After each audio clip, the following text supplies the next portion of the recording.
majina naitwa Mchungaji Rashidi Hassan Jumanne, mchungaji wa kanisa la EAGT Kidatu B hapa Tabora. Kwanza nimshukuru sana Mheshimiwa mkuu wa mkoa wetu wa Tabora kwa kazi nzuri anayoifanya katika mkoa wetu wa Tabora na katika nchi yetu ya Tanzania.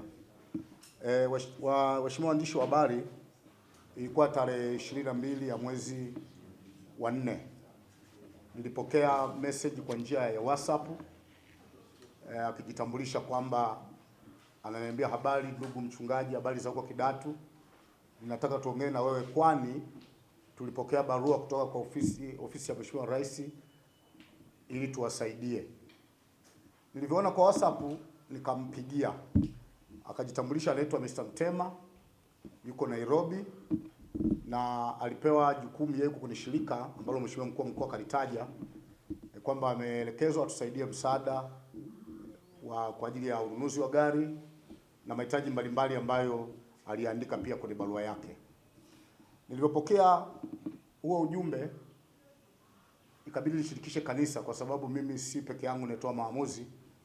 Nilivyoenda tukaweka kikao, akadai tumwandikie barua, ile barua ikielekeza watusaidie.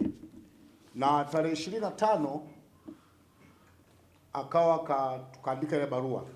Tarehe 27 Aprili mwezi wa 4 akajibu maelezo kama niliyosema Mheshimiwa mkuu wa mkoa kwamba rejea barua tajwa hapo juu tarehe 25 mwezi wa 4 2026 iliyokuwa ikiomba kupata ufadhili kutoka shirika letu ambalo wametaja.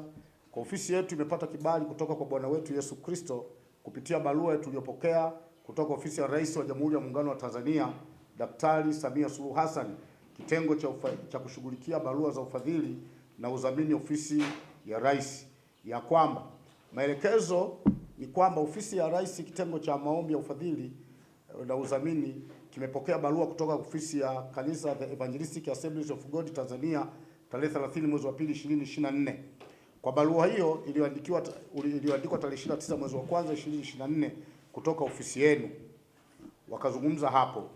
Lakini mwisho kabisa, ndugu waandishi wa habari, kwa haraka alikuja kutushtua kwamba baada ya majibu haya kutoa, akasema tutume shilingi milioni 15 ili hiyo fedha ikatiwe bima. Nilipopata hii barua basi nikajulisha kanisa, wakasema hawa watakuwa matapeli, kwa sababu nakumbuka mwaka 2024 tushawahi kutapeliwa na watu ambao wanasema mtoka ofisi ya Rais tukawapa shilingi milioni 8. Kwa sababu tukagundua na hawa ni wale matapeli.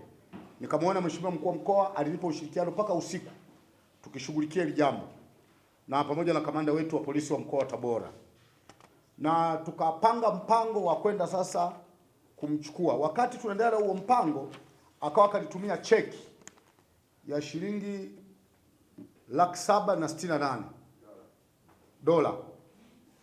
Akatuma dola, akasema hii dola nimeongea na manager wa NMB hapo tawi la Tabora, kwa hiyo wasiliana naye usiku huu kesho asubuhi mapema ukaingiza hii fedha. Wakati wa Mheshimiwa mkuu wa mkoa alishaniambia huyu mtu tunashughulika kwa ajili ya kumtafuta. Na usiku huo nikampigia manager wetu wa tawi la hapa Tabora, nikidhani si manager kwa sababu nilikuwa sijawahi kufahamiana naye. Nikamuuliza, wewe ni manager? Akasema ndio. Lakini kabla sijaendelea akaniambia, mchungaji, uwe na tahadhari kwa sababu watu wakati mwingine huwa matapeli, kwa hiyo usikubali kufanya chochote. Basi nikamwambia, kwa sababu wewe ni manager, naomba nikwambie ukweli. Nikampa picha ilivyo, nikamwambia tuatoe ushirikiano. Kwa hiyo tunamshukuru pia manager wetu wa tawi la hapa Tabora NMB. Kwa hiyo tukafanya mtego, tukaondoka kwenda Namanga tukiwa na Inspector Adam pamoja na Fande Jofle. Tumefika kule tukamchukua mzee kama alivyosema mkuu wetu wa mkoa Mzee Matoi. Tulipofika pale Mzee Matoi wakati amekamatwa, tukamuomba sasa ushirikiano kutoka ili tumpate huyu Mr. Mtema. Wakati Inspector Adam akawa anaangalia mawasiliano, ni kweli yuko Nairobi. Kilichofanyika, akapiga simu kwangu Mr. Mtema, akamwambia naomba tuongee kwa WhatsApp, kwa video call. Sasa wakati ananiambia tuongee kwa video call, nikatoka nikaenda stand. Nikiwa nimeshika begi, nikamwambia hili begi nimebeba fedha, kwa naogopa naweza nikatekwa, kwa naomba nitafute mahali nitulia. Akasema chukua guest, pumzika pale, alafu mimi nitakuja. Baadaye tukakaa, ilikuwa kitu kama saa 5 inakimbilia saa 6 ya mchana. Akasema mimi siji huko. Nikamwambia uje ni vizuri tukakutana, ili nimebeba na muhuri wa kanisa, kwa sababu alielekeza kuna mikataba pia aliniambia tuandae, ili anapomkabidhi ile fedha tugonge muhuri, nibaki na kopi, nibaki na nakala na yeye na nakala.